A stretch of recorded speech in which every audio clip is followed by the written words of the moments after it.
എല്ലാ ദിനപത്രങ്ങളും അയാൾ മറിച്ചു നോക്കും. എന്റെ പ്രിയപ്പെട്ട ഭാര്യയെ പറ്റി വല്ല വിവരവുമുണ്ടോ? എത്രയോ ഡെഡ് ബോഡികൾ അയാൾ പോയി കണ്ടിരിക്കുന്നു, എത്രയോ ജനാസകൾ അയാൾ പോയി കണ്ടിരിക്കുന്നു. ഒടുവിൽ ഈ ജനാസ കാണാൻ വേണ്ടി അയാൾ ഡൽഹിയിലേക്ക് പോയി. അവിടെ പോയി ജനാസ കാണുമ്പോൾ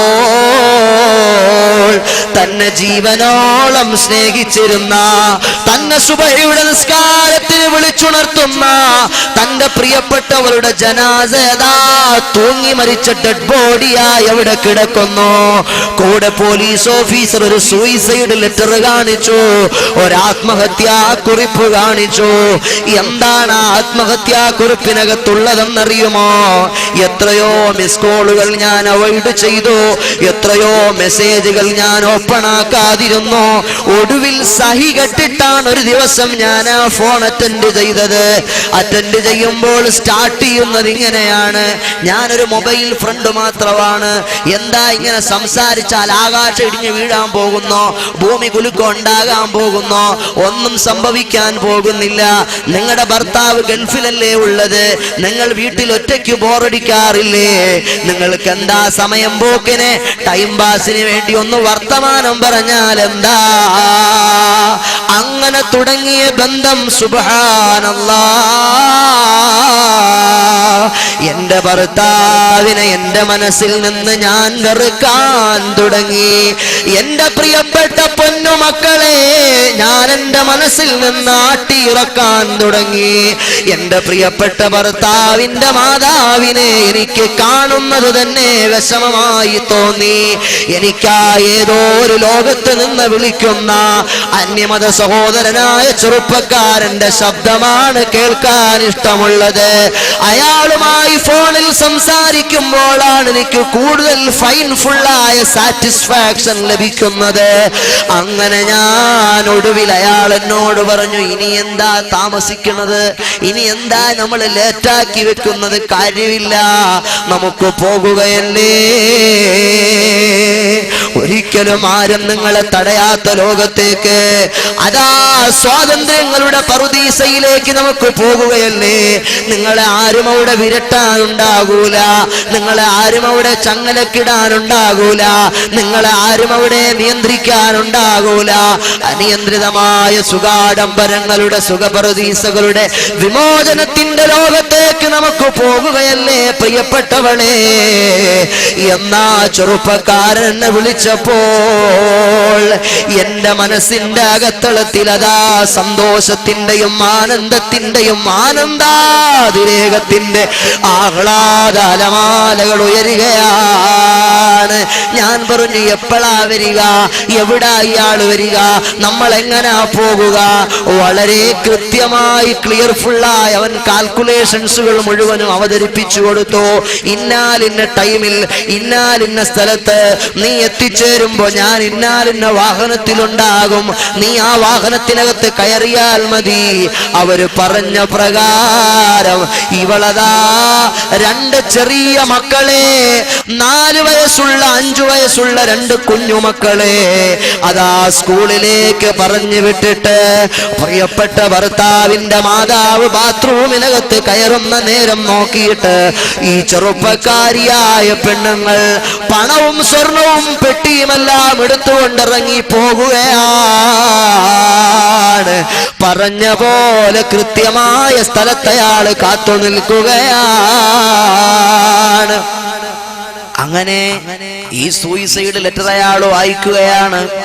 എന്താണ് ഒടുവിൽ വായിച്ചിട്ട് അവൾ അവസാനിപ്പിക്കുന്നത് ഇങ്ങനെയാണ്: എന്റെ പ്രിയപ്പെട്ട ഭർത്താവിനെയും ഉമ്മയെയും കുഞ്ഞുമകനെയും മക്കളെയും എല്ലാം ഉപേക്ഷിച്ച് ഞാൻ പോയി. 8 മാസത്തോളം ഞങ്ങൾ പല സ്ഥലങ്ങളിലും മാറി മാറി താമസിച്ചു. ഒടുവിൽ എന്റെ കയ്യിലുള്ള പണവും സ്വർണവും എല്ലാം തീർന്ന സമയത്ത് അവന്റെ സ്വഭാവം മാറാൻ തുടങ്ങി. ഞങ്ങൾ അവരന്വേഷിച്ച നാഗർകോവിലും ഡൽഹിയിലും ബോംബെയിലും അങ്ങനെ നിരവധി സ്ഥലങ്ങളിൽ കറങ്ങി നടന്നു, ഫ്ലാറ്റുകളിൽ അടിച്ചുപൊളിച്ച് ജീവിച്ചു. അവസാനം അവനതാ ഡൽഹിയിലുള്ള എന്റെ ഫ്ലാറ്റിലേക്ക് ഒരു മാസമായി ഞങ്ങൾ ഇവിടെ താമസിക്കുന്നുണ്ട്. ആ ഫ്ലാറ്റിലേക്ക് അവന്റെ കൂട്ടുകാരുമായിട്ട് അവൻ കടന്നു വരാൻ തുടങ്ങി.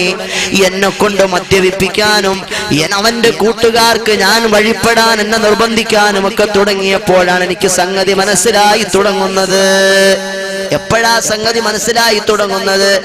അവളെ കൊണ്ട് മദ്യം കുടിപ്പിക്കാൻ തുടങ്ങിയപ്പോഴും അവളെ അവന്റെ കാമുകൻ അന്യ ആണുങ്ങൾക്ക് കാഴ്ച വെക്കാൻ തുടങ്ങി എന്നവൾക്ക് ബോധ്യപ്പെടുമ്പോഴാണ് എനിക്ക് സംഗതിയൊക്കെ ബോധ്യപ്പെട്ടു തുടങ്ങിയെന്ന് അവൾ പറയുകയാണ് ആ കത്തിനകത്ത്.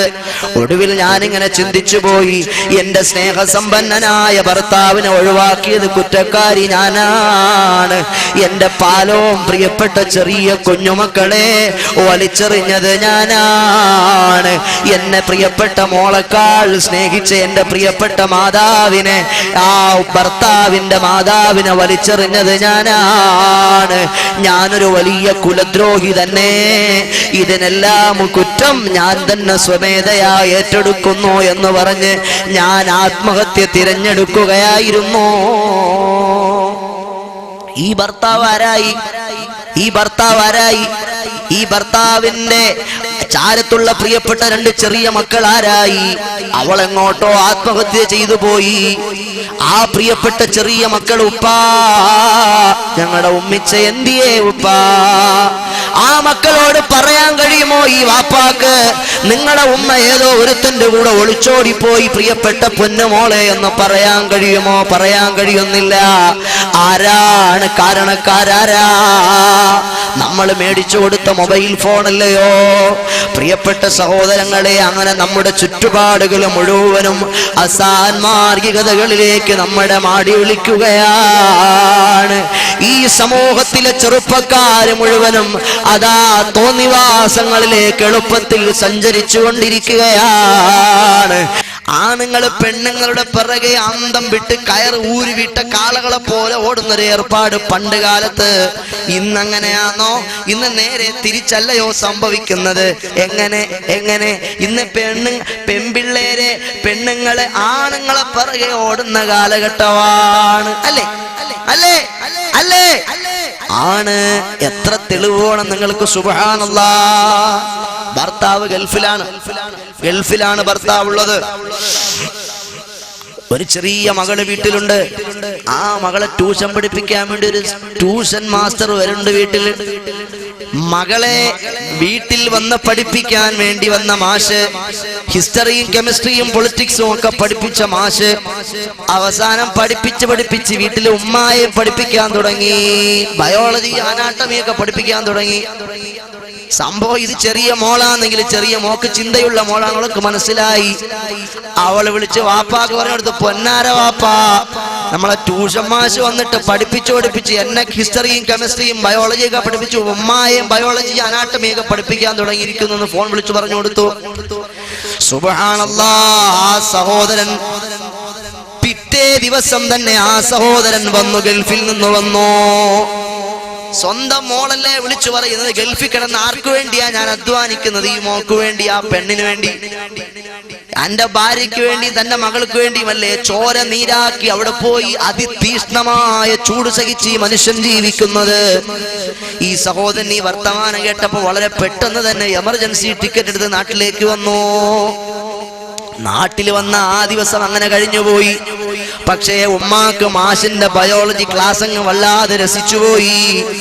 മാഷിന്റെ അനാട്ടമി ക്ലാസ് ഇല്ലാതൊരു ദിവസം കടന്നു പോകാൻ പറ്റാത്ത അവസ്ഥ എന്നായി.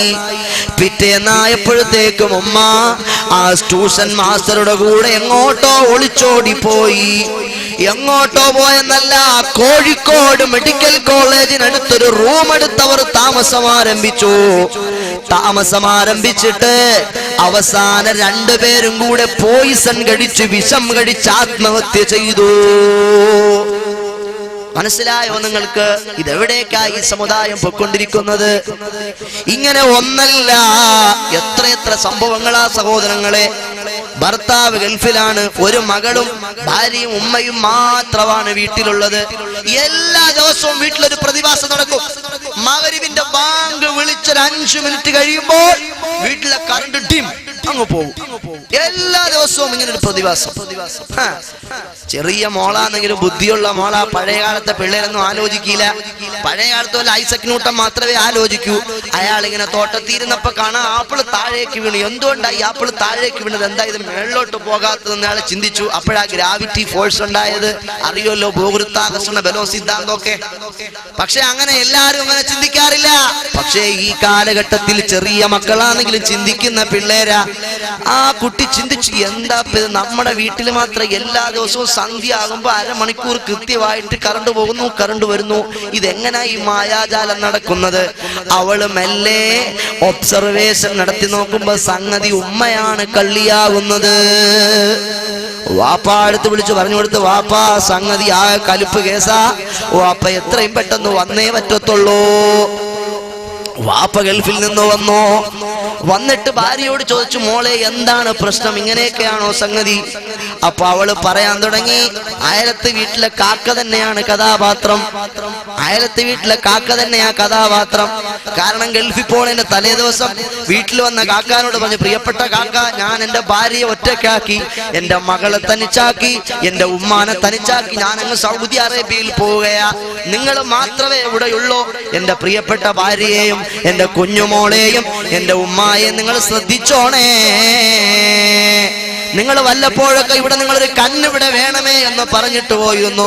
സുബ്ഹാനല്ലാഹ്, നല്ലോലങ്ങ് ശ്രദ്ധിക്കാൻ തുടങ്ങി, നല്ലോലങ്ങ് കണ്ണുവയ്ക്കാൻ തുടങ്ങി. അത് ഓവറായപ്പോൾ ഇങ്ങനെയൊക്കെ സംഭവിക്കാൻ തുടങ്ങി. ഒടുവിൽ 2 മാസക്കാലത്തോളം ഈ സഹോദരൻ ലീവിൽ നാട്ടിൽ താമസിച്ചു.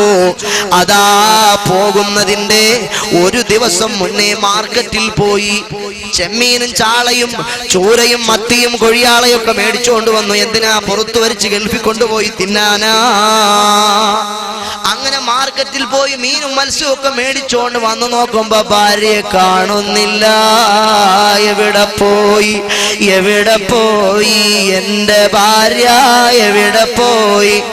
അപ്പൊ മകള് പറഞ്ഞു, പാപ്പാ പോയി പോയി, ഉമ്മ പോയി, ഓന്റെ കൂടെ യാത്രയായി. എന്തൊരു കഷ്ടവാ സഹോദരങ്ങളെ. മാത്രമല്ല മോള് നിർത്തുന്നില്ല. മോള് പറഞ്ഞു, പൊന്നാര വാപ്പാ പെട്ടി പോയി, പാസ്പോർട്ടും ടിക്കറ്റും പണവും അടങ്ങുന്ന പെട്ടി കൂടി അവൾ എടുത്തുകൊണ്ട് പോയിരിക്കുന്നു. അതാ ഈ പാവപ്പെട്ട സഹോദരനുണ്ടല്ലോ, എല്ലാം നഷ്ടപ്പെട്ടു പോയ പ്രിയപ്പെട്ട സഹോദരൻ, തോന്നിവാസം തന്റെ പ്രിയപ്പെട്ട ഭാര്യയുടെ ഭാഗത്തു നിന്നുണ്ടായപ്പോ അതെല്ലാം സഹിച്ച് സഹനത്തോടെ ക്ഷമയോടെ കൈകാര്യം ചെയ്ത പ്രിയപ്പെട്ട പ്രവർത്തകൻ, ആ പ്രിയപ്പെട്ട സ്നേഹിതനുണ്ടല്ലോ, അദ്ദേഹം കൽബ് പൊട്ടി തകർന്ന അവശനായി നടക്കുകയാണ്. അയാൾക്ക് ഗൾഫിൽ പോകാൻ കഴിയുന്നില്ല. അയാളതാ വിഷമിച്ചൊരു മാസം കഴിഞ്ഞു. ആളുകളൊക്കെ കളിയാക്കാൻ, നീ എവിടുത്തുകാരനാടാ, നിന്റെ പെണ്ണുമ്പുള്ള ഓർത്തന്റെ അയലത്തുകാരൻ്റെ കൂടെ അടിച്ചുകൊണ്ടുപോയി, അവൻ അടിച്ചുകൊണ്ടുപോയി, നീ എന്തുവാടാ കഴിവട്ടോനാന്നോടാ നീ? അങ്ങനെ അയാൾ നാട്ടുകാർക്കിടയിൽ ഒരു ഹാസ്യ കഥാപാത്രമായി മാറി. അവളെ പറ്റിയൊരു വിവരവും ലഭിക്കുന്നില്ല. എല്ലാവരും തന്നെ പരിഹസിക്കുന്നു, എല്ലാവരും തന്നെ ആക്ഷേപിക്കുന്നു, എല്ലാവരും തന്നെ അധിക്ഷേപിക്കുന്നു. സഹിക്കാൻ കഴിയുന്നില്ല. ആ സഹോദരൻ അതാ 1 മാസം പൂർത്തിയാകുന്ന ദിവസം തന്റെ വീട്ടിന്റെ അകത്തളത്തിൽ സൂയിസൈഡ് ചെയ്തു പോയി. സഹോദരാ, ആ പ്രിയപ്പെട്ട കുഞ്ഞുമകളില്ലയോ, ഉമ്മാരുടെയോ കൂടെ ഒളിച്ചോടിപ്പോയ പ്രിയപ്പെട്ട പൊന്നുമോൾ, വാപ്പയിതാ തൂങ്ങി മരിച്ചുപോയ പ്രിയപ്പെട്ട പൊന്നുമോൾ, ഒരു മാനസിക രോഗിയെ പോലെ വീട്ടിന്റെ അകത്തളത്തിൽ കിടന്നലറിക്കരയുന്ന ഉമ്മ, ഉമ്മ, വാപ്പാ, ഉപ്പാ, എന്നെ വിട്ടേച്ചു നിങ്ങൾ രണ്ടുപേരും എവിടെയാ പോയത്? ചെറിയ പൊന്നുമോളുണ്ടല്ലോ, സ്കൂളിൽ 6ാം ക്ലാസ്സിൽ പഠിക്കുന്ന പൊന്നുമോൾ, 11 വയസ്സ് മാത്രം പ്രായമുള്ള കുഞ്ഞുമോൾ, ഒരു ഭ്രാന്തിയെ പോലെ വീട്ടിന്റെ അകത്തളത്തിൽ അലമുറയിട്ട് നിലവിളിക്കുകയാണ്. ആരാണ് ഇതിന് ഉത്തരവാദി? ആരാ ഇതിന് സമാധാനം പറയേണ്ടത്? എന്റെ പ്രിയപ്പെട്ട സമൂഹത്തിലെ ചെറുപ്പക്കാരും എന്റെ യുവാക്കളും വളരെ കാർക്കശ്യത്തോടെ ആലോചിക്കേണ്ട, ഗൗരവത്തോടെ ചിന്തിക്കേണ്ട വിഷയമാ. ഇതൊന്നും അവസാനിക്കുന്നില്ല. 4 മക്കളുണ്ട് ഒരു ഉമ്മാക്ക്. 4 മക്കള്. ഭർത്താവ് നാട്ടിൽ തന്നെ ഉള്ളത്. അയലത്തുകാരനായി 20 വയസ്സുകാരനുമായി ഈ 40 വയസ്സുകാരിയായ 4 മക്കളുള്ള പ്രിയപ്പെട്ട സഹോദരിക്കൊരു പ്രണയം മുട്ടിട്ട് പോയി. എന്തു ചെയ്യാനാ, പ്രണയം മുട്ടിട്ട് പോയി, മനസ്സുള്ളിൽ മോഹമായി. വയസ്സാം കാലമായാലെന്താ, ഭാര്യ ഭർത്താവ് നാട്ടിലുണ്ടേലെന്താ, മക്കള് 4 എണ്ണമുണ്ടേലെന്താ, മനസ്സുള്ളിൽ പ്രണയം മുട്ടിട്ട് പോയി, മോഹമായി. ഇതൊന്നും ഉള്ള പാട്ടല്ല കേട്ടോ, ഇങ്ങനെ നിൽക്കണം, ഇപ്പഴിങ്ങനെ വരണ പാട്ടാ, നിങ്ങൾ തെറ്റിദ്ധരിക്കേണ്ട. അതുകൊണ്ട് ചിലപ്പോ കോലോ മാലോ ഒന്നും ഉണ്ടാകൂല, സദയം ക്ഷമിക്കുക. സുബ്ഹാനല്ലാഹ്, എന്ത് ചെയ്തു? അങ്ങനെ പ്രശ്നമായി. ആ പ്രിയപ്പെട്ട സഹോദരൻ 20 വയസ്സ് പ്രായമുള്ള തന്റെ മൂത്ത മകനോളം പ്രായമുള്ള ആ ചെറുപ്പക്കാരനുമായി 40 വയസ്സുകാരിയായ പെണ്ണുങ്ങൾക്ക് പ്രണയമുണ്ടായി. ഒടുവിൽ എന്ത് ചെയ്തു? പ്രശ്നമായി. രണ്ടുപേരും ഒളിച്ചോടിപ്പോയി. എങ്ങോട്ടോ ഒളിച്ചോടിപ്പോയിട്ട് അപ്പുറത്തുള്ള ഏതോ ഒരു നാട്ടിൽ രഹസ്യമായി താമസിക്കുന്നു എന്ന വിവരം കിട്ടി. ഇവരവസാനം കേസായി, പൊല്ലാപ്പായി, കോർട്ടിലെത്തിയപ്പോ മറ്റോൻ പറഞ്ഞു, എടി ആ കൊച്ചു മക്കളതാ 4 മക്കളും നിരന്നു നിന്ന് കരയുന്നു, ഉമ്മ നിങ്ങൾ തിരിച്ചു വരണം ഉമ്മ എന്നും പറഞ്ഞു. എന്നാലും ഉമ്മ എന്തൊക്കെ തോന്നിവാസം കാണിച്ചാലും ഉമ്മ അല്ലാതാവോ? ആവൂലല്ലോ. ഈ 4 മക്കളും നിന്ന് കരയാൻ തുടങ്ങി. ഉമ്മ നിങ്ങൾ ഞങ്ങളെ കൂടെ വരണം ഉമ്മ. ഭർത്താവാണെങ്കിൽ എല്ലാം നഷ്ടപ്പെട്ടവനെ പോലെ ഇങ്ങനെ നിൽക്കുന്നു. ആ ചെറുക്കൻ പറഞ്ഞു, 20 വയസ്സായ ചെറുക്കൻ പറഞ്ഞു, എന്റെ പൊന്നാര പെങ്ങളെ നിങ്ങൾ അയാളെ കൂടെ പൊയ്ക്കോ, ആ മക്കൾ നിലവിളിക്കുന്നുണ്ടില്ലേ, നിങ്ങളിപ്പോ എന്റെ കൂടെ വന്നില്ലേ, എനിക്ക് പ്രശ്നമൊന്നുമില്ല. അവൻ പറഞ്ഞു. 20 വയസ്സുകാരനായ കാമുകൻ പറഞ്ഞു, എന്നാൽ ആ പ്രിയപ്പെട്ട 40 വയസ്സുകാരിയായ പെങ്ങള് പറഞ്ഞു, വേണ്ട മക്കളെ വേണ്ട എനിക്ക്, ഭർത്താവേ വേണ്ട എനിക്ക്, നിന്നെ മതി മോനെ.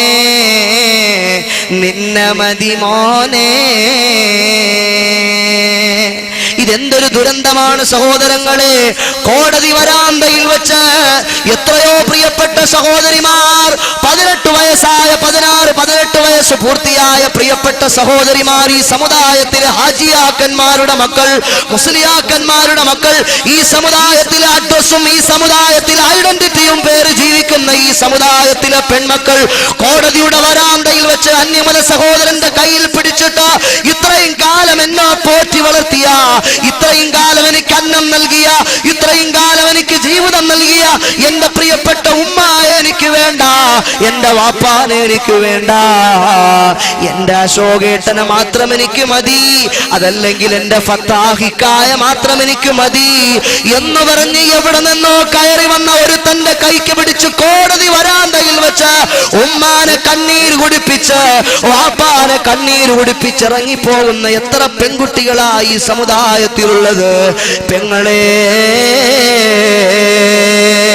കണ്ടില്ലേ മഹാനായ ഉമറുൽ ഫാറൂഖ് റളിയല്ലാഹു അൻഹു, അവിടുന്ന് ഭരണസാരഥ്യം നടത്തിക്കൊണ്ടിരിക്കുന്ന മദീനയിലൂടെ ഒരു പാതിരാ സമയത്ത് ഇങ്ങനെ മഹാനവറുകൾ ഇറങ്ങി നടക്കുകയാണ്. ഇറങ്ങി ഇങ്ങനെ സഞ്ചരിച്ച് പോകുമ്പോൾ പാതിരാവിന്റെ പഴുതിൽ എവിടെ നിന്നോ ഒരു വല്ലാത്ത പാട്ട് കേൾക്കുന്നു. ഇസ്ലാമിക് റിപ്പബ്ലിക്കിന്റെ ഖലീഫയായ ഉമറുൽ ഫാറൂഖ് തങ്ങൾ പാതിരാത്രിയുടെ യാമത്തിൽ ഇങ്ങനെ സഞ്ചരിച്ച് പോകുമ്പോൾ ആരോ പാട്ടുപാടുന്നു. എവിടെ നിന്നോ ശോകാർദ്രമായൊരു പ്രേമഗാനം ആരോ ആലപിക്കുന്നു. ഉമറുൽ ഫാറൂഖ് തങ്ങൾ കാതോർത്ത് നോക്കി, എവിടുന്നാ ശബ്ദം കേൾക്കണത്, എവിടുന്നാ പാട്ട് കേൾക്കണത്?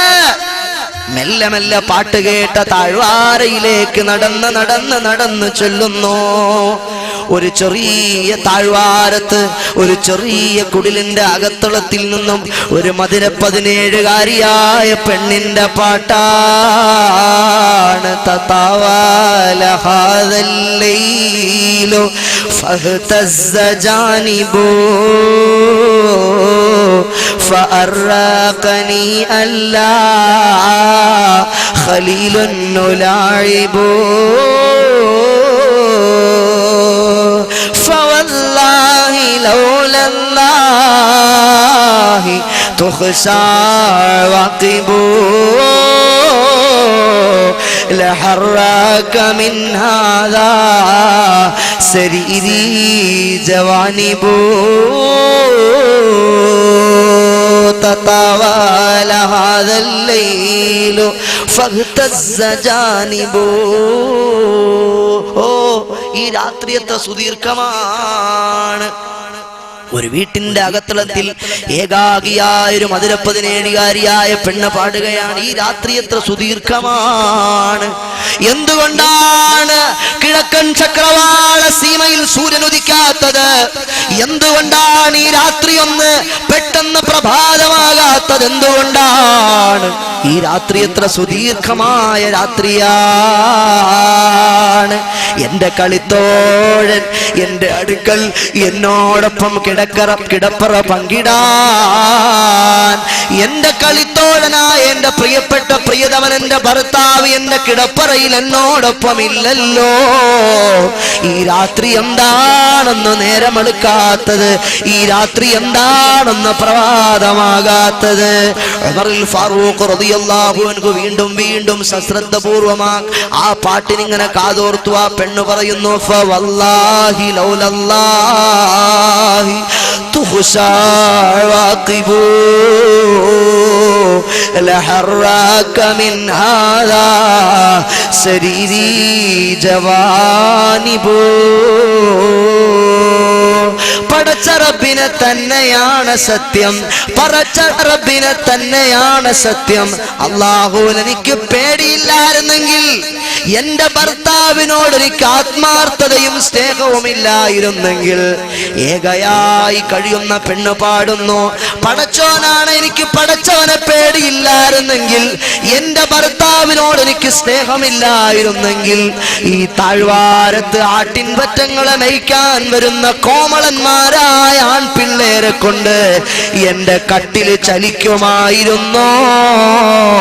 പക്ഷേ ഫവല്ലാഹി ലൗലല്ലാഹി തുഖ്ശാ വഖിബൂ.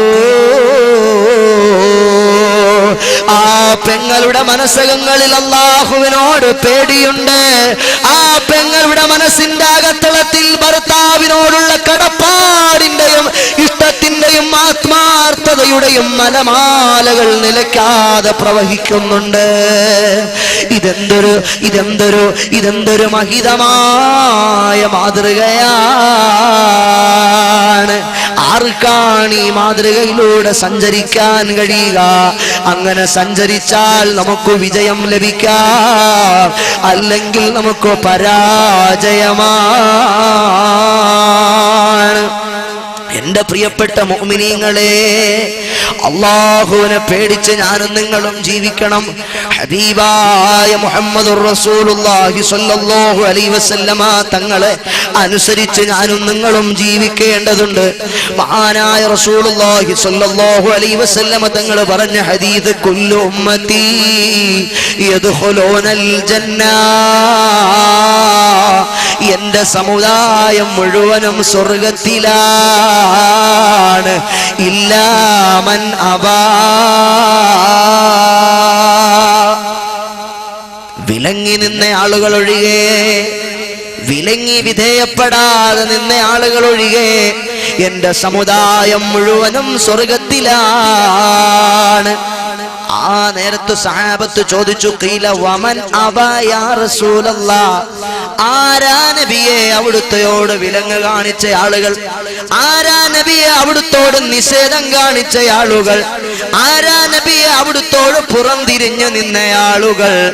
അപ്പോൾ റസൂലുള്ളാഹി തങ്ങൾ പറഞ്ഞു, എന്നോട് വിരോധം പുലർത്തിയ ആളുകൾ, ഞാൻ പഠിപ്പിച്ച ദീനിനെതിരെ വിസമ്മതം കാണിച്ച ആളുകൾ, അവർ നരകത്തിലാണ്.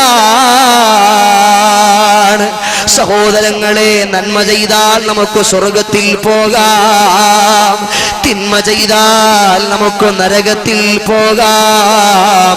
ഇന്ന അസ്ഹാബൽ ജന്നത്തിൽ യൗമ ഫീ ശുഗ്ലിൻ ഫാകിഹൂൻ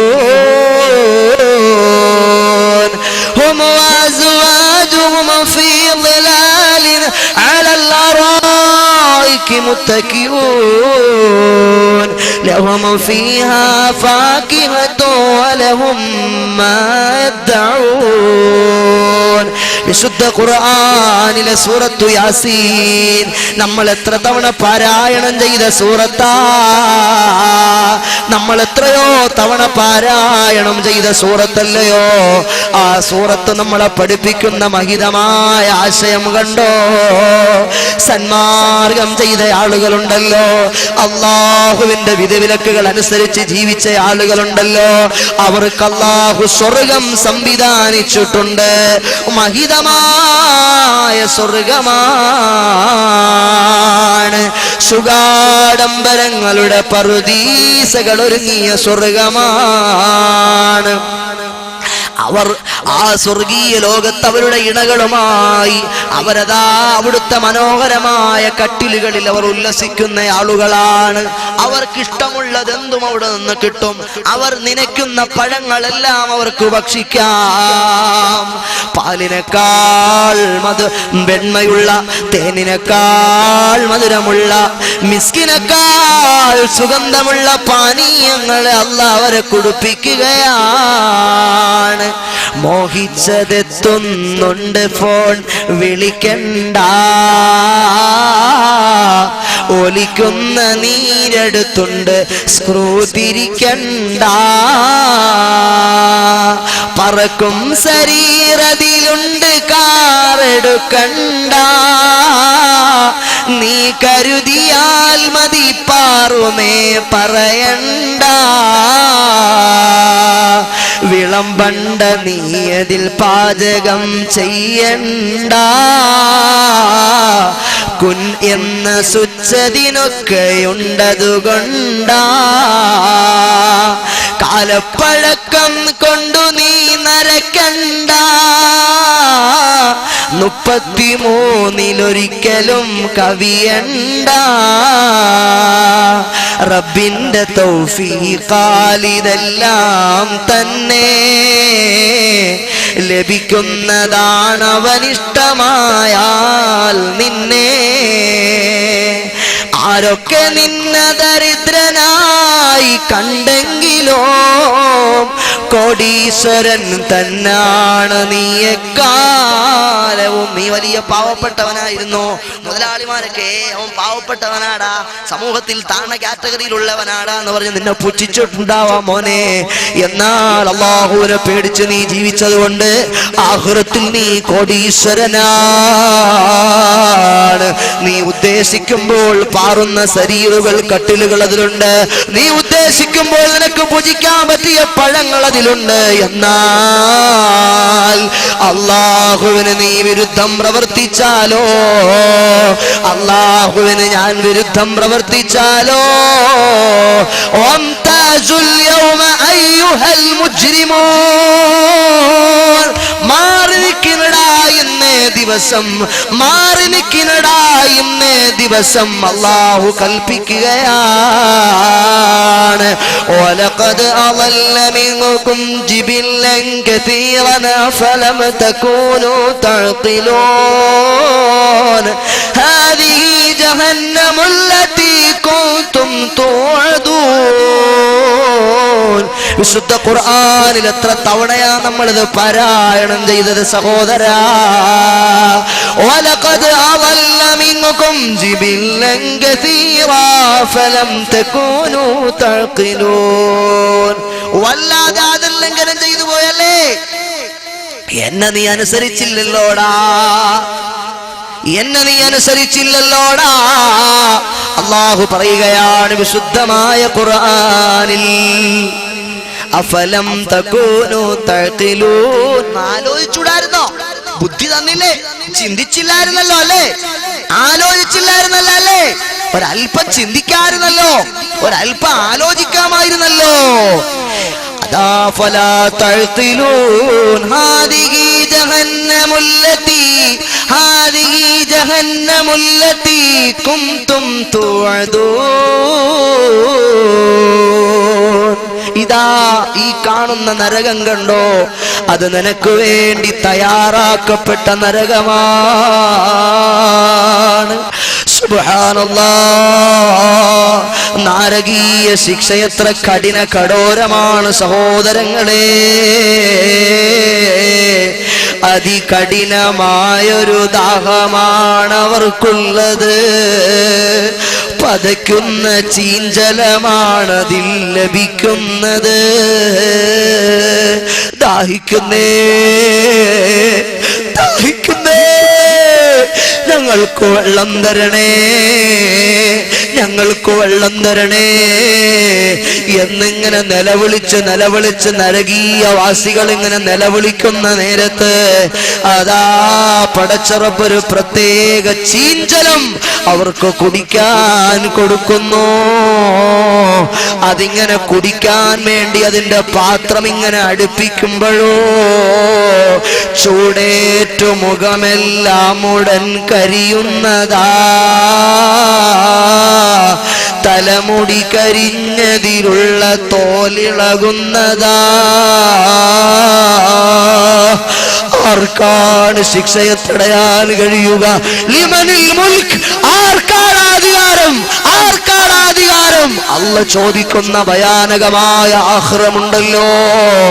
ജബ്ബാറായ മാലിക്കുൽ മുലൂക്കായ പടച്ചറബ് നമ്മളെ ശിക്ഷിക്കാൻ തുനിഞ്ഞാൽ ആർക്കാണ് നമ്മളെ രക്ഷപ്പെടുത്താൻ കഴിയുക?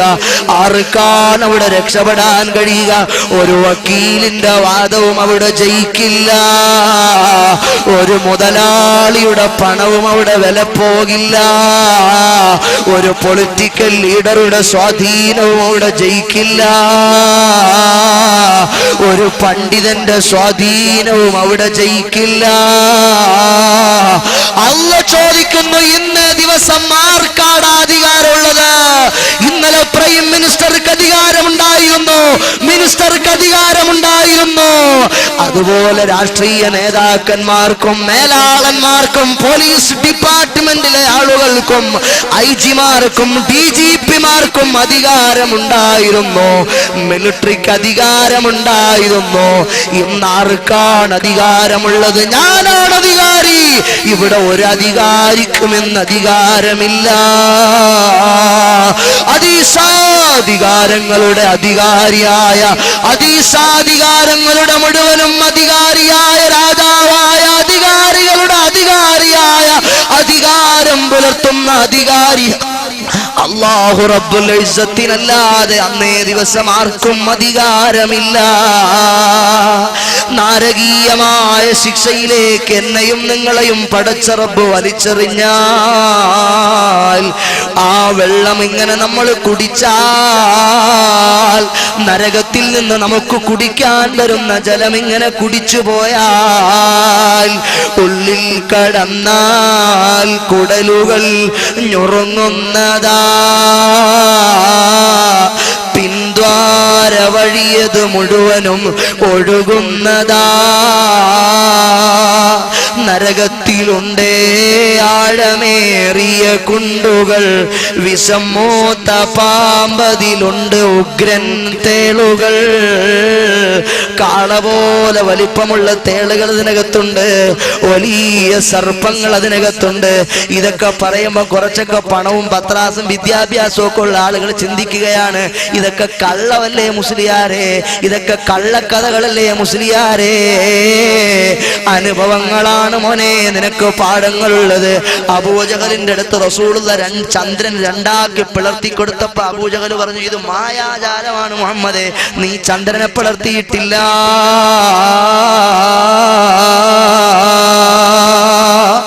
അതുകൊണ്ട് എന്റെ പ്രിയപ്പെട്ട മുഅ്മിനീങ്ങൾ എല്ലാവരും എഴുന്നേറ്റ് അടുത്തേക്ക് വരുമോ?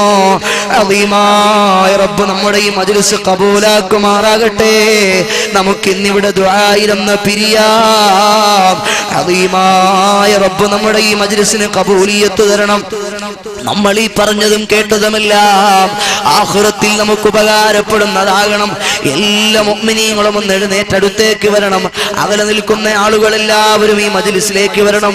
അദീമായ പടച്ച റബ്ബ് നമ്മൾ പറഞ്ഞതും കേട്ടതുമെല്ലാം അവന്റെ അടുക്കൽ മഖ്ബൂലിയത്തുള്ള നല്ല സൽക്കർമ്മമായി അവൻ സ്വീകരിക്കുമാറാകട്ടെ. പ്രിയപ്പെട്ട മുഅ്മിനീങ്ങളെ, അതുകൊണ്ട് എല്ലാ മുഅ്മിനീങ്ങളും മുഅ്മിനീങ്ങളും ഞാനും നിങ്ങളുമെല്ലാം അല്ലാഹുവിനെ പേടിച്ച് ജീവിക്കണം. ഹബീബായ റസൂലുള്ളാഹി സ്വല്ലല്ലാഹു അലൈഹി വസല്ലമ തങ്ങളെ ഞാനും നിങ്ങളും ഇഷ്ടപ്പെടണം. എല്ലാ അർത്ഥത്തിലും ഹബീബുമായി നമ്മൾ അടുക്കണം. എൻ്റെ ഉമ്മ പെങ്ങന്മാരെ, എനിക്ക് നിങ്ങളോട് വ്യക്തിപരമായി വൈരാഗ്യമില്ല, എനിക്ക് നിങ്ങളോട് വ്യക്തിപരമായി ദേഷ്യമില്ല. എൻ്റെ പെങ്ങന്മാർ, എൻ്റെ സഹോദരിമാര് സ്വർഗത്തിൽ പോകണമെന്ന് ആഗ്രഹിച്ചിട്ടാണ് ഞാനിതൊക്കെ പരാമർശിച്ച് സംസാരിച്ചത്. എന്തുകൊണ്ടാ ഞങ്ങളെ മാത്രം ഇങ്ങനെ വേദനിപ്പിച്ചതെന്നാരും വിചാരിച്ചു ബേജാറാകണ്ട. പെങ്ങളെ, ആഖിറത്തിൽ നമുക്ക് രക്ഷപ്പെടാനല്ലേ, ഖബറിൽ നമുക്ക് രക്ഷപ്പെടാനല്ലേ. ഈ പാവപ്പെട്ടവന്റെ വാദ കേട്ടിട്ട് എന്റെ പെങ്ങൾക്ക് എന്നെങ്കിലും അതാ ദീനിയായി ജീവിച്ച് ഔറത്ത് മറച്ച് പടച്ചറപ്പിനെ പേടിച്ച് അള്ളാഹുവിന് ഇഷ്ടമില്ലാത്തത്, ഹബീബിന് ഇഷ്ടമില്ലാത്തത് വെടിഞ്ഞിട്ട് എന്റെ ചെറുപ്പക്കാരും എന്റെ മജ്‌ലിസിൽ വന്ന ആളുകളും നല്ലൊരു ജീവിതം നയിച്ചാൽ ഇവിടെ വെച്ച് നമ്മൾ സംഗമിച്ചതുപോലെ സ്വർഗത്തിലും നമുക്ക് സംഗമിക്കാൻ അല്ലാഹു ഭാഗ്യം തന്ന് അനുഗ്രഹിക്കും.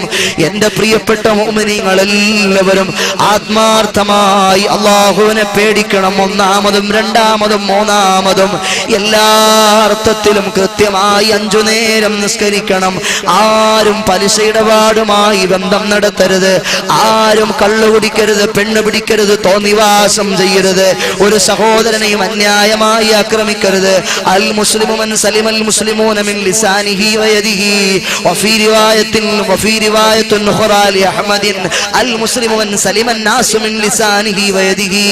നമ്മൾ പൂർണ്ണനായ മുസ്ലിം ആകണമെങ്കിൽ ഒരു മുസ്ലിം സഹോദരനോ ആയിക്കോട്ടെ അമുസ്ലിം സഹോദരനോ ഒരു മനുഷ്യനെയും നിങ്ങൾ വേദനിപ്പിക്കാൻ പാടില്ല. നമ്മുടെ നാവ് കൊണ്ടൊരു മനുഷ്യനും വേദനിക്കരുത്, നമ്മുടെ കൈ കൊണ്ടൊരു മനുഷ്യനും വേദനിക്കരുത്. അങ്ങനെ വേദനിച്ചാൽ നമ്മൾ മുസ്ലിം അല്ലെന്ന് മുഹമ്മദുർ റസൂലുള്ളാഹി സ്വല്ലല്ലാഹു അലൈഹി വസല്ലമ തങ്ങൾ പഠിപ്പിക്കുന്ന മഹിതമായ ആശയവും ആദർശവും അതാണ്. അതുകൊണ്ട് എല്ലാ അർത്ഥത്തിലും നമ്മൾ അല്ലാഹുവിലേക്ക് മടങ്ങണം. അലീമായ റബ്ബ് നമ്മൾ എന്തൊക്കെ താന്തോന്നിവാസം കാണിച്ചിട്ടും എന്തൊക്കെ ധിക്കാരം കാണിച്ചിട്ടും എന്തുകൊണ്ടാ പടച്ച റബ്ബ് എന്നെയും നിങ്ങളെയും ഒന്നും പിടിച്ച് ശിക്ഷിക്കാത്തത്? നമ്മളെ വിചാരിക്കും പടച്ചോൻ ഇതൊന്നും അറിയാത്തത് കൊണ്ടാണ്.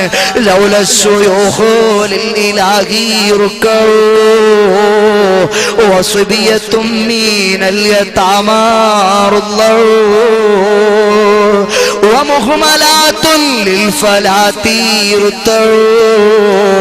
صب عليكم العذاب واسرعوا. അല്ലാഹുവിനെ പേടിച്ച് ജീവിക്കുന്ന എത്രയോ പ്രായമുള്ള ഉപ്പമാര് നമ്മുടെ കൂട്ടത്തിലുണ്ട്. അല്ലാഹുവിനെ ഓർത്ത് കരയുന്ന എത്രയോ പ്രായമുള്ള ഉമ്മമാര് നമ്മുടെ കൂട്ടത്തിലുണ്ട്. മാത്രമല്ല, ആരോരും ആശ്രയം നൽകാത്ത അനാഥ മക്കൾ നമ്മുടെ കൂട്ടത്തിൽ ജീവിക്കുന്നുണ്ട്. ഒരു പാപവും ചെയ്യാത്ത ശിശുക്കളായ ഉമ്മമാരുടെ മുല കുടിക്കുന്ന ചെറിയ മക്കൾ ജീവിക്കുന്നുണ്ട്. പോരാ പോരാ, ഉറുമ്പിൻ കൂട്ടങ്ങൾ ഈ പ്രപഞ്ചത്തിലുണ്ട്. ഇതൊന്നുമില്ലായിരുന്നെങ്കിൽ സുബ്ബാലൈക്കുമുൽ അദാബു അസ്റഊ. പരമ്പരയായി അളീമായ റബ്ബിന്റെ പരീക്ഷണങ്ങളും അദാബുകളും തോന്നിവാസം ചെയ്ത നമ്മളെ, തെറ്റു ചെയ്ത നമ്മളെ കടന്നു പിടിക്കുമായിരുന്നു. അവരുള്ളത് കൊണ്ടാണ് നമ്മളൊക്കെ ഇങ്ങനെ സേഫ്റ്റി ഫുള്ളായി ജീവിതം നയിക്കുന്നത്. അതുകൊണ്ട് എല്ലാ മുഅ്മിനീങ്ങളും അളീമായ പടച്ച റബ്ബിലേക്ക് മടങ്ങണം. എന്റെ കരളിന്റെ കഷ്ണങ്ങളായ യുവാക്കളെ, ദീനനുസരിച്ച് ഞാനും നിങ്ങളും ജീവിക്കുമ്പോൾ ആഖിറത്തിൽ അല്ലാഹു വലിയ പദവി തരും. ഏത് പെണ്ണ് മാടി വിളിച്ചാലും ദഅതു ഇംറാത്തുൻ ദാതു മൻസിബിൻ വജമാലിൻ ഖാല ഇന്നി അഖാഫുല്ലാഹ്. കുലവതിയായ സൗന്ദര്യമുള്ള പെണ്ണ് വിളിക്കുമ്പോ മോളെ എനിക്ക് അല്ലാഹുവിനെ പേടിയുണ്ടടി എന്ന് പറഞ്ഞാൽ സബഅത്തുൻ യുദില്ലുഹും അല്ലാഹു യൗമ ലാ ദില്ല ഇല്ലാ ദില്ലുഹു. റസൂലുള്ളാഹി നാളെ പരലോകത്ത് 7 ആളുകൾക്ക് തണല് കിട്ടുമെന്ന് പറഞ്ഞിട്ടുണ്ട്. അതിലൊരാള് ഒരു സുന്ദരിയായ സൗന്ദര്യവതിയായ പെണ്ണിനെ വിചരിക്കാൻ വിളിക്കുമ്പോ അവൻ എല്ലാ അവസരവും ഒത്തു വന്നിട്ട് അവൻ പറയുന്നു, എനിക്ക് ആരോഗ്യം തന്ന, എനിക്കെല്ലാം തന്ന അദീമായ റബ്ബിനെ എനിക്ക് പേടിയുണ്ട് മോളെ എന്ന് പറഞ്ഞൊരു ചെറുപ്പക്കാരൻ ഒഴിഞ്ഞു മാറിയാൽ, മോനെ നിനക്ക് നാളെ അർശിന്റെ തണല് വാഗ്ദാനം ചെയ്തത് ഞാനല്ല, സാദിഖുൽ മസ്ദൂഖായ മുഹമ്മദുർ റസൂലുള്ളാഹ് സ്വല്ലല്ലാഹു അലൈഹി വസല്ലമ തങ്ങളാണ്. നബി കള്ളം പറയുമോ? നബി കള്ള വാഗ്ദാനം നമ്മളോട് നടത്തുമോ? മുസ്ലിമീങ്ങളെ ആലോചിച്ചു നോക്കുക. അതുകൊണ്ട് എന്റെ ചെറുപ്പക്കാര്, എന്റെ കരളിന്റെ കഷ്ണങ്ങളായ പെങ്ങന്മാരെ, സഹോദരിമാരെ, കാലഘട്ടമല്ല നിങ്ങളെ തോന്നിവാസങ്ങളിലേക്ക് മാടി വിളിക്കുമ്പോൾ അള്ളാഹുവിനെ പേടിച്ച് ഔറത്ത് മറച്ച് പടച്ച റബ്ബിങ്കൽ സമർപ്പിച്ച് ജീവിതം നയിച്ചാൽ സ്വർഗീയാരാമത്തിലേക്ക് അള്ളാഹു നിങ്ങളെ സ്വാഗതം ചെയ്യും. മഹദി ഫാത്തിമത്തു സഹറാ റളിയല്ലാഹു അൻഹാ നേതൃത്വം നൽകുന്ന സ്വർഗത്തിൽ നമുക്ക് പോകാൻ കഴിയും. ഖദീജത്തുൽ കുബ്ര നേതൃത്വം നൽകുന്ന സ്വർഗത്തിൽ നമുക്ക് പോകാൻ കഴിയും. അല്ലാതെ ദുനിയാവിന്റെ ഫാഷൻ പരേഡുകൾക്കും അടിച്ചുപൊളികൾക്കും തോന്നിവാസങ്ങൾക്കും പിന്നാലെ പോയാൽ ഏറ്റവും കൂടുതൽ മേറാജിന്റെ രാത്രിയിൽ ഹബീബ് നരകത്തിൽ കണ്ടതാരെയാണ്? എന്റെ സമുദായത്തിലെ പെണ്ണുങ്ങളെയാണ്. എന്റെ പെങ്ങളെ, നീ നരകത്തിൽ പോകരുതെന്ന് ആഗ്രഹിച്ചിട്ട് വിനീതനായ നിന്നോട് കടപ്പാടും സ്നേഹവുമുള്ളൊരു സഹോദരന്റെ സതുപദേശമായി നീ എടുക്കണം. അല്ലാഹുവിനെ പേടിച്ച് ഞാനും നീയും ജീവിക്കണം. പടച്ച റബ്ബ് നമ്മളെയൊക്കെ നാളെ സ്വർഗത്തിൽ ഒരുമിച്ച് കൂട്ടട്ടെ. ഇതാറത്തു തർഗീബ് വത്തശ്വീഖ് ഇലാ താരീഖിൽ മസാജിദി സലാസത്തിൽ ബൈത്തി വൽ അതീഖ് എന്നൊരു ഗ്രന്ഥമുണ്ട്. ഇമാം മുഹമ്മദ് ഇബ്നു ഇസ്ഹാഖ് അൽ ഖവാരിസ്മി എന്ന പണ്ഡിതനാണ് ആ ഗ്രന്ഥം രചിച്ചത്. ഹിജ്റ 678 വഫാത്തായി പോയ മഹാനാണ്. അവിടുന്ന് ആ ഗ്രന്ഥത്തിൽ ഒരു അധ്യായം കൊണ്ടുവരുന്നു. എന്താണ് ആ അധ്യായം എന്നല്ലേ? മഹാന്മാരായ സ്വാലിഹീങ്ങളുടെ മദ്ഹ് പറയുന്ന അധ്യായമാണ്. ആ അധ്യായത്തിനകത്ത് മഹാനായ അബൂബക്കറുൽ ഖത്താനി റഹിമഹുല്ലയെ തൊട്ടൊരു സംഭവം ഉദ്ധരിക്കുന്നു. എന്താണ് സംഭവം? അബൂബക്കറുൽ ഖത്താനി റഹിമഹുല്ല പറയുന്നു, ഞാനങ്ങനെ ദഖൽതുൽ ബാദിയത ഫറഅയ്തു ഫഖീറൻ മയ്യിതൻ, ഞാനൊരു താഴ്വാരയിൽ അങ്ങനെ പ്രവേശിച്ചു. നോക്കുമ്പോഴതാ ഒരു ഫഖീറായ ജനാസ അവിടെ കിടക്കുന്നു. ഒരു ഫഖീറായ മയ്യിത്ത് അവിടെ കിടക്കുന്നു. ആ മയ്യിത്താണെങ്കിൽ വഹുവ യദ്ഹഖു, ആ മയ്യിത്ത് ചിരിക്കുകയാണ്. ഞാനിങ്ങനെ മയ്യിത്തിന്റെ അടുത്ത് ചെന്നിട്ട് ചോദിച്ചു, തദ്ഹഖു അന്ത മയ്യിത്തുൻ, നിങ്ങൾ ജനാസയല്ലയോ, നിങ്ങൾ എന്തിനാണ് ചിരിക്കുന്നത്? അന്നേരം ഒരു അശരീരി കേൾക്കുന്നു, ഹഖദൽ മുഹിബ്ബൂന ലില്ലാഹ്, അല്ലാഹുവിനെ സ്നേഹിക്കുന്ന ആളുകൾ അവര് മരണപ്പെട്ടാലും ചിരിക്കുന്ന ആളുകളാണ്. ഒരു പാവപ്പെട്ട ഫഖീറായ മനുഷ്യന്റെ ജനാസയുടെ അവസ്ഥയാണ്. ഞാനും മരണപ്പെട്ടു പോകും, നമ്മളും മരണപ്പെട്ടു പോകും. അദീമായ പടച്ച റബ്ബ് നമ്മളെ എല്ലാവരെയും സ്വാലിഹീങ്ങളിൽ ഉൾപ്പെടുത്തി അനുഗ്രഹിക്കുമാറാകട്ടെ. ഫീ ദിക്രി അഹ്വാലി സലഫി സ്വാലിഹീന അൽ മുതഅബ്ബിദീന വൽ മുജാവിരീന വൽ മുതവജ്ജിഹീന ഇലാ ഹറമില്ലാഹി ശരീഫ് എന്ന അധ്യായത്തിൽ മഹാനായ അബൂബക്കറുൽ ഖത്താനി റഹിമഹുല്ലാഹ് അവിടുത്തെ ഇദാറത്തു തർഗീബ് വത്തശ്വീഖ് ഇലാ താരീഖിൽ മസാജിദി സലാസത്തിൽ ബൈത്തി വൽ അതീഖ് എന്ന ഗ്രന്ഥത്തിൽ ഉദ്ധരിക്കുന്ന സംഭവമാണ്. അല്ലാഹു നമ്മളെ എല്ലാവരെയും സ്വാലിഹീങ്ങളിൽ ഉൾപ്പെടുത്തി അനുഗ്രഹിക്കുമാറാകട്ടെ.